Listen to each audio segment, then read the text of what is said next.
আসসালামু আলাইকুম।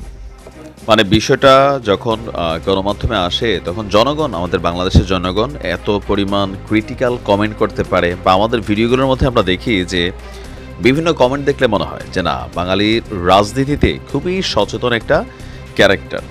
তো এখানে কেউ বলছেন সরকার কি আসলে ডাবল গেম খেলছে? এই ডাবল গেমের কথাটা কেন আসতেছে? যে আমাদের এই অন্তর্বর্তী সরকারের যারা উপদেষ্টারা আছেন, তো জুলাই আগস্ট যে বিপ্লব ছিল বা যে পরিবর্তিত অবস্থা তৈরি হয়েছে, সেই পরিবর্তিত অবস্থায় এখানের উপদেষ্টাদের মধ্যে 80% উপদেষ্টারা তারা কিন্তু এই বিপ্লবের সাথে কানেক্টেড না বা এই অভ্যুত্থানের সাথে কানেক্টেড না। তাদের ফেসবুক পোস্ট বা ব্যক্তি জীবন, সামাজিক অবস্থান থেকে এটা কখনোই দেখা যায়নি যে তারা ছাত্রদের এই আন্দোলনকে আসলে সহযোগিতা করেছিলেন। বাট ডক্টর মোহাম্মদ ইউনূসের রিকোয়ারমেন্টে অথবা যারা এই উপদেষ্টাদেরকে চয়েস করেছেন সেখান থেকে তারা এই জায়গাটায় আসছেন। আওয়ামী লীগের রাজনীতি নিষিদ্ধ যেই 14 যে আমরা জুলাই অভ্যুত্থানের শব্দটাতে পরিবর্তন আসছে। জুলাই বিপ্লব ছিল, এটা কিন্তু টেকনিক্যালি জুলাই অভ্যুত্থান হিসেবে ছাত্ররাও বলছে, সরকারও এখন বলছে। তো জুলাই অভ্যুত্থানের যে ঘোষণাপত্র, সেইটার যে কপিটা ছাত্রদের কাছ থেকে বিভিন্ন জায়গায় চলে গিয়েছে। তো সেইখানে আমরা একদম ফোকাস দেখছি যে দুইটা ইস্যু, 72-এর সংবিধান প্লাস আওয়ামী লীগের রাজনীতিকে আটকে দেওয়া বা নিষিদ্ধ করা। এখন এইটা নিয়ে আসলে সরকারের প্ল্যানিং কি? আমরা জানি যে সরকার, ছাত্ররা যখন শহীদ মিনারে এই জুলাই প্রক্লেমেশনটাকে ঘোষণা করতে চাইল, তখন সরকার বলল যে এটা তারা ঘোষণা করবে।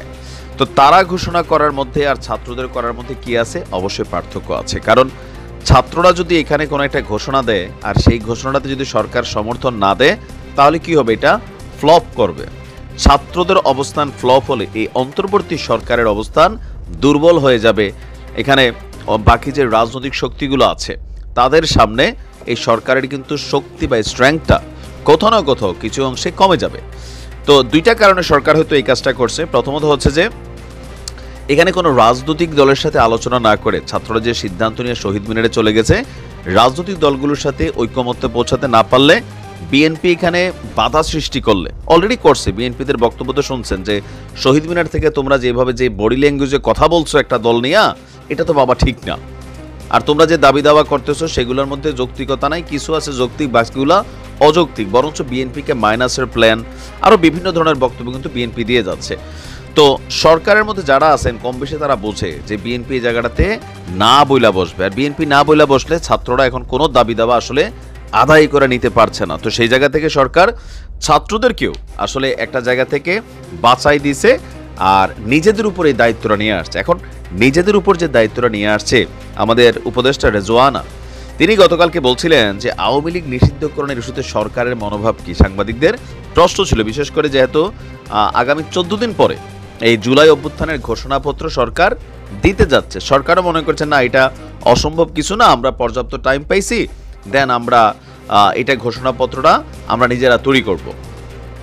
তো সেই ঘোষণাপত্রে কি আসলে আওয়ামী লীগের ইস্যুটা আসবে এখন আমরা শিওর না। তবে গতকালকে সৈয়দা রেজওয়ানা তিনি যে বক্তব্য দিয়েছেন সেখান থেকে তিনি বলছেন যে এই মুহূর্তে সরকারের, অন্তর্বর্তী সরকারের আসলে প্ল্যানিং নাই আওয়ামী লীগকে নিষিদ্ধ করার। তো এটার যদি দাবি দেওয়া ওঠে, তো দাবি দেওয়াটা তো ঘোষণাপত্রে ছাত্ররা দিতে চাইছিল। আমরা অলরেডি দেখছি এটার যে কপি বিভিন্ন জায়গায় চলে আসছে, আমাদের কাছেও আছে। তো এই কপিগুলো দেখে বোঝা যায় যে এখানে মূল একটা এজেন্ডা, টোটাল এই জুলাই বিপ্লব প্রক্লেমেশন যাই বলেন, এখানে A to Z Awami League basis একটা ইস্যু, এটাকে মোটামুটি একটা রফা দফা করার মতনই কিন্তু ঘোষণাপত্র। এখন সরকার আসলে কোন পথে হাঁটবে? গণমাধ্যমকে দেওয়া সাক্ষাৎকারে তিনি বলছেন সরকারের পরিকল্পনা নাই।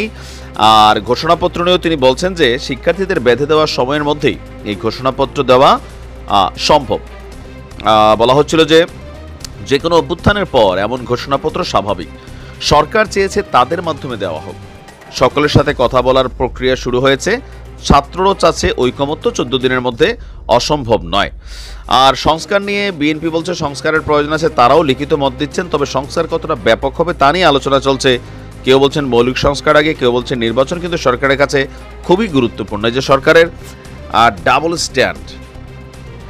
স্ট্যান্ডটা বা ডাবল গেমটারে মানুষ কেন বলেছে যে এই ঘোষণাপত্র নিয়ে ঠিক একদিন আগে প্রেস উপদেষ্টা যিনি আছেন মানে আমাদের শফিক ভাই। তো তিনি বলছিলেন যে দেখেন এটার সাথে সরকারি কোনো কানেক্টিভিটি নেই, একটা প্রাইভেট ইনিশিয়েটিভ, একটা মুভমেন্ট।